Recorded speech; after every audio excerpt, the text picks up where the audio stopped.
Welcome back to Africa 54. I'm Vincent McCory in Washington.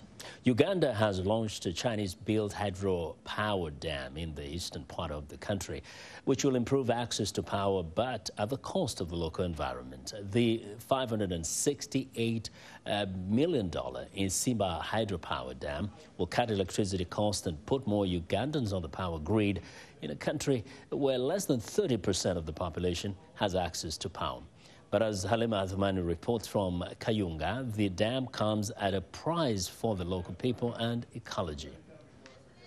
The Victoria Nile River is for many locals the only water source for cleaning, bathing and drinking. But a fence for the just completed Simba hydropower dam is cutting off their access. Our children would swim whenever they wanted, but now that's not possible. As a mother, I would send my child to fetch water. That's not possible. They open the dam water 24 hours, and this place floods. The dam, constructed by China International Water and Electric Corporation, will increase electricity access to the less than 30% of Ugandans who have it and cut power costs. But it has come at a price for the local ecology as well. Before the dam, this Uganda part of the Nile River brought tourists to its waterfalls and wildlife. At the launch Thursday, officials acknowledged choosing 183 megawatts of clean power over access to water and natural beauty. It's been a delicate balance for government, but we have to make that choice. And therefore, with the coming in place of this hydropower station, it meant that, of course, would disrupt the social setting up of the communities around. Critics say China's infrastructure projects in Africa increase Beijing's influence on the continent, along with African debt. China's ambassador to Uganda, Zheng Zuqiang, calls the allegations groundless.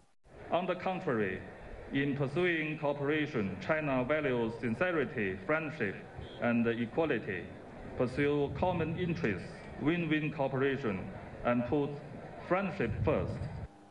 In addition to the Simba Dam, China is also financing the $2 billion 600 megawatt Karuma hydropower dam in northern Uganda. Once active, the two hydropower dams will nearly double Uganda's power supply. Uganda's future generations will see if the electricity is worth the cost. Halima Athmani for VOA News, Kayunga, Uganda. Victims of tropical cyclone Idai in Mozambique are getting medical attention to prevent a major health crisis. In Beira, the city's hardest hit by the cyclone, the country's Ministry of Health, with support from international partners, is carrying out an oral cholera vaccination campaign to contain an outbreak in camps. Take a look. Cartons of oral cholera vaccines being offloaded at Beira Airport in Mozambique. They are for an ongoing oral cholera vaccination campaign to protect survivors of Cyclone Idai. There has been one reported cholera death and almost 1,500 reported cases following the cyclone.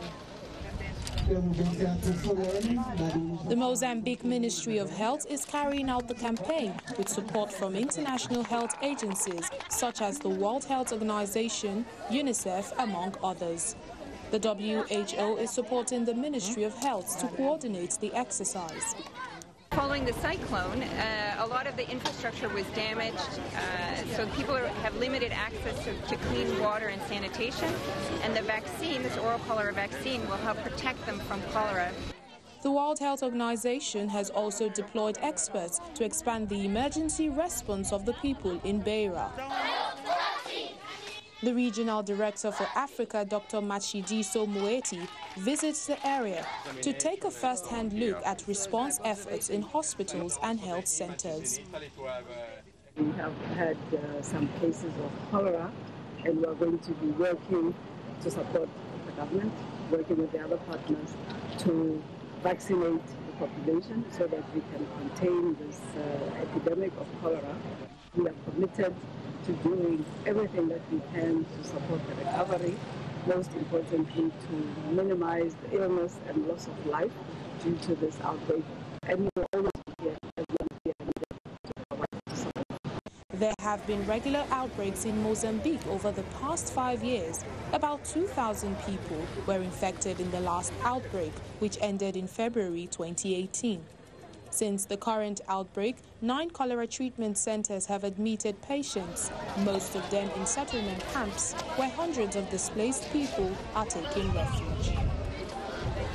Well, a prominent Kenya newspaper reports that top officials may have put at risk key strategic assets when it signed a 2014 contract deal with China for the country's standard gauge railway. Salim Solomon has the story.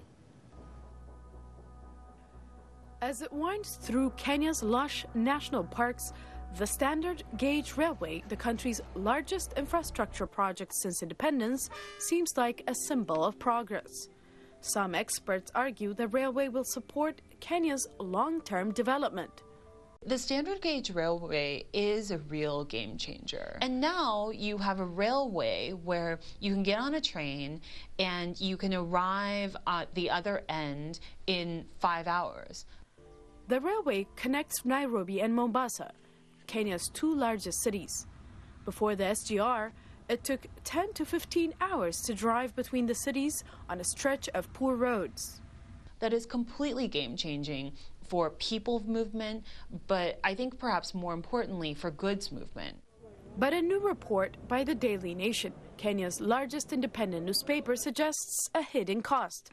It claims the multi-billion-dollar loan with China to build the railway could imperil Kenya's sovereignty and assets. Details of the 2014 contract between Kenya and the Export-Import Bank of China emerged in early January. Beijing's infrastructure deals and the structure of its loans are typically kept secret. The Nation report says it obtained a copy of the pact and raised concerns on the scope of assets Kenya must forfeit if it defaults on the loan. The contract also stipulates that Kenya must use Chinese goods, technology and services in the railway's construction and operation.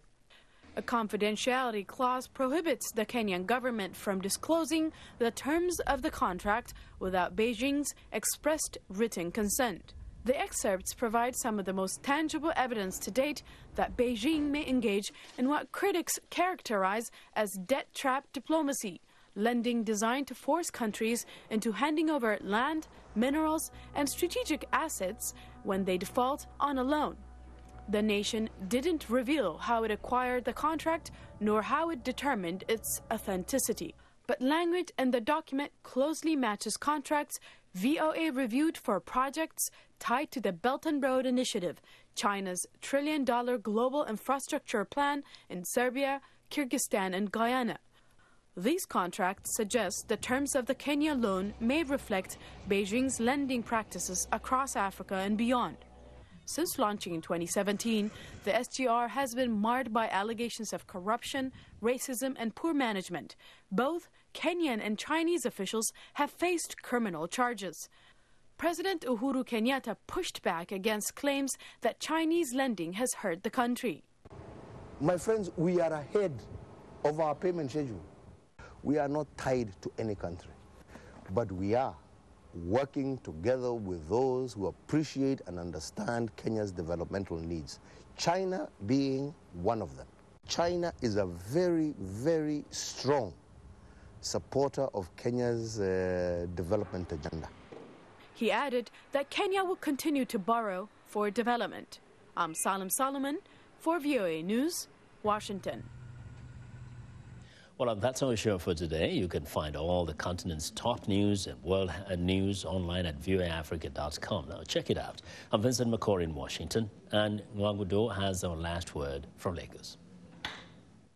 Thank you, Vincent. We look forward to bringing you another show next week. ChannelsTV.com is your source for news, sports, and other programming. I'm Anne Nwaodo. Thanks for watching, and goodbye.